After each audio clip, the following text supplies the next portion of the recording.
Thank you, Mr. Falker.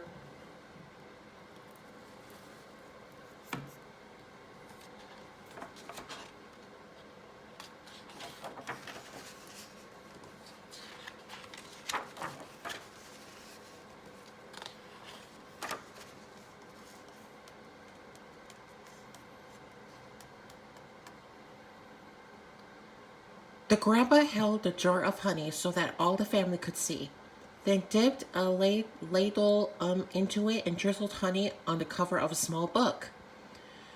Then little girl had just turned 5. Stand up, little one, he cooed. I did this for your mother, your uncles, your older brother, and now you. Then he handed the book to her. Taste! She dipped her finger into the honey and put it into her mouth. What is that taste? The grandma asked. The little girl answered, sweet. Then all the family said in a single voice, yes, and so is knowledge, but knowledge is like the bee that made that sweet honey. You have to chase it through the pages of a book. The little girl knew that the promise to read was at last hers.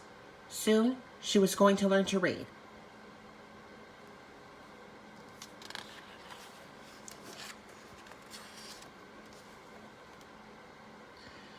Trisha, the littlest girl in the family, grew up loving books. Her school teacher mother read to her every night. Her red-headed brother brought his books home from school and shared them. And whenever she visited the family farm, her grandfather or grandmother read to her by the stone fireplace. When she turned 5 and went to kindergarten, most of all she hoped to read. Each day she saw the kids in the first grade across the hall reading, and before the year was over, some of the kids in her own class began to read. Not Trisha. Still, she loved being at school because she could draw. The other kids would crowd around her and watch her do her magic with the crayons. In first grade, you'll learn to read, her brother said.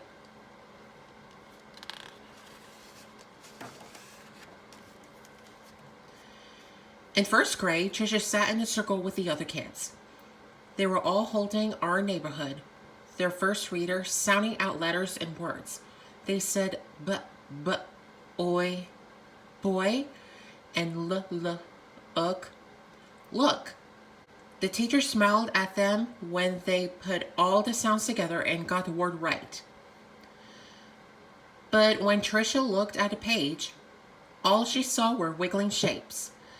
And when she tried to sound out words, the other kids laughed at her. Trisha, what are you looking at in that book? They'd say. I'm reading, she said back to them. But her teacher would move on to the next person. Always when it was her turn to read, her teacher had to help her with every single word. And while the other kids moved up into the second reader and third reader, she stayed alone in Our Neighborhood. Trisha began to feel different. She began to feel dumb.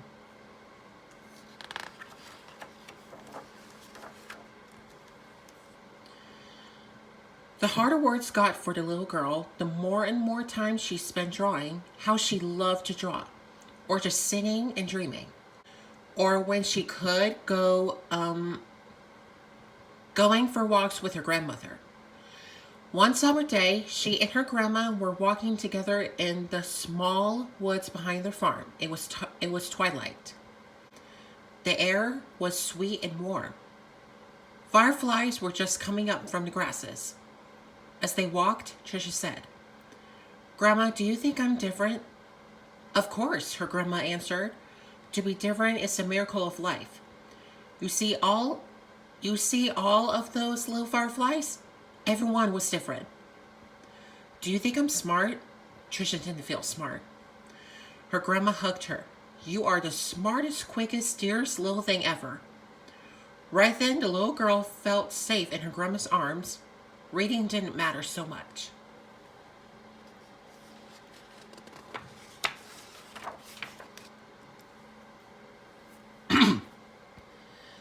Trisha's grandma used to say that the stars were holes in the sky. they were the light of heaven coming from the other side. And she used to say that someday she would be on the other side, where the light comes from. One evening, they lay on the grass together and counted the lights from heaven. You know, her grandma said, all of us will go there someday. Hang on to the grass, or you'll lift right off the ground, and there you'll be. They laughed and both hung on to the grass. But it's not long after that night that her grandma must have let go of the grass, because she went to where the lights were on the other side. And not long after that, Trisha's grandma let go of the grass too. School seemed harder and harder now.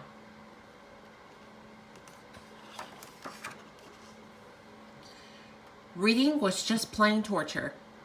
When Sue Ellen read her page, or Tommy Bob read his page, they read so easily that Trisha would watch the top of their heads to see if something was happening to their heads that wasn't happening to hers. And numbers were the hardest thing of all to read. She never added anything right. Line the numbers up before you add them, the teacher would say. But when Trisha tried, the numbers looked like a stack of blocks, wobbly and ready to fall. She just knew she was dumb.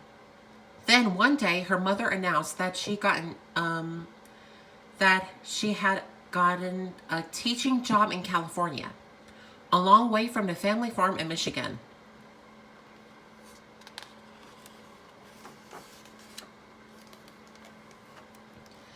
Even though her grandma and grandpa were gone, the little girl didn't want to move. Maybe, though, the teachers and kids in her new school wouldn't know how dumb she was. She and her mother and brother moved across the country in a two-tone 1949 Plymouth. It took 5 days.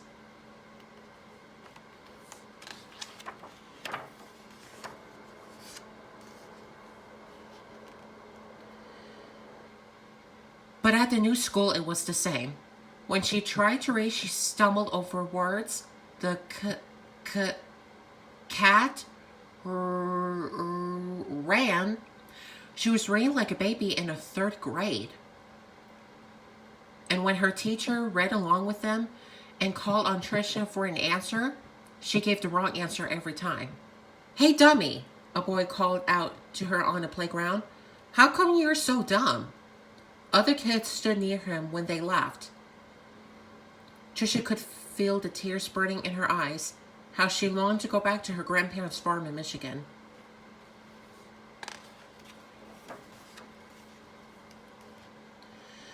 Now Trisha wanted to go to school less and less. I have a sore throat, she said to her mother, or I have a stomach ache. She dreamed more and more and drew more and more, and she hated school. Then when Trisha started 5th grade, the school was all abuzz. There was a new teacher. He was tall and elegant. Everybody loved his striped coat and slick gray pants. He wore the neatest clothes. All the usual teachers' pets gathered around him. Stevie Joe and Alice Marie, Davy and Michael Lee. But right from the start, he didn't seem to matter to Mr. Falker which kids were the cutest, or the smartest, or the best at anything.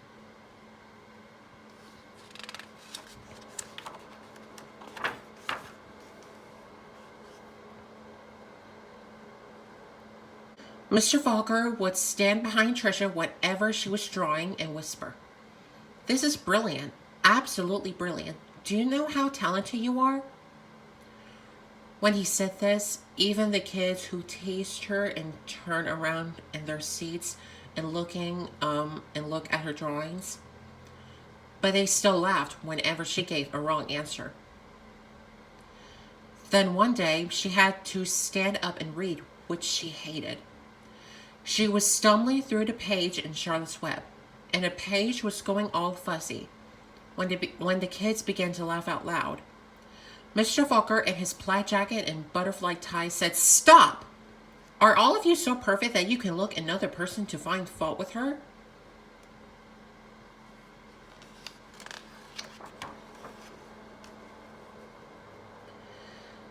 That was the last day everyone laughed out loud or made fun of her.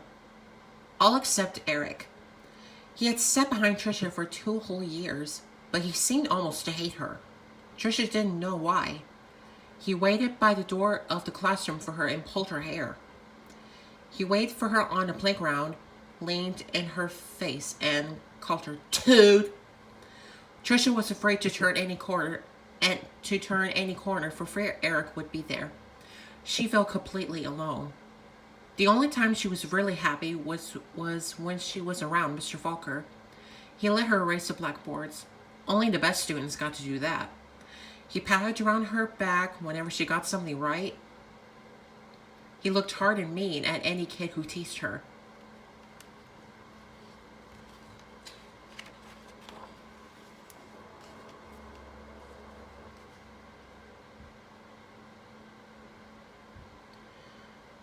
But the nicer Mr. Falker was to Trisha, the worse Eric treated her. He got all the other kids to wait for her on a playground or in a cafeteria or even a bathroom and to jump out and call her stupid or ugly. And Trisha began to believe them. She discovered that if she asked to go to the bathroom just before recess, she could hide under the inside stairwell during the free time and not have to go outside at all. In that dark place, she felt completely safe.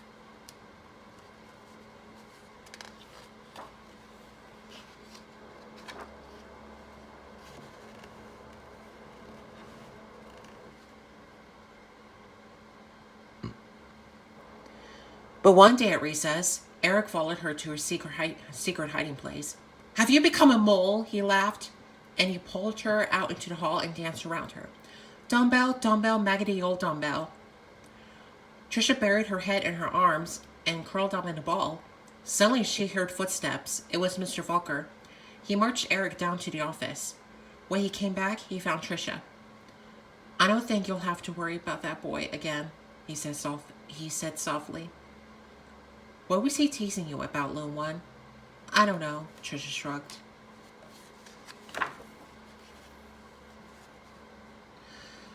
Trisha was sure Mr. Falker believed that she could read. She had learned to memorize when the kid next to her was reading. Or she would wait for Mr. Falker to help her with a sentence. Then she said the same thing that he did. "Good," he would say.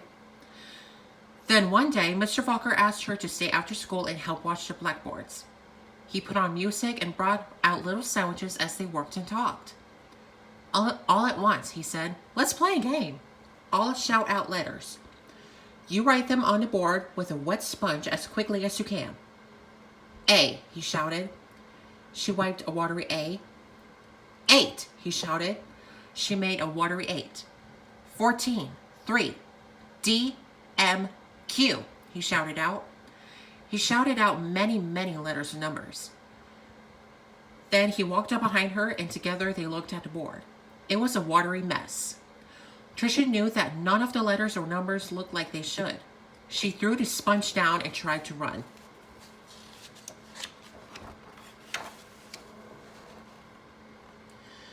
But Mr. Falker caught her arm and sank to his knees in front of her. "You poor baby," he said. "You think you're dumb, don't you? How awful for you to be so lonely and afraid." She sobbed. "But little one, don't you understand? You don't see letters or numbers the way other people do. And you've gone through school all this time and fooled many, many good teachers." He smiled at her. That took cunning and smartness and such bravery. Then he stood up and finished washing the board. We're gonna change all that, girl. You're going to read. I promise you that."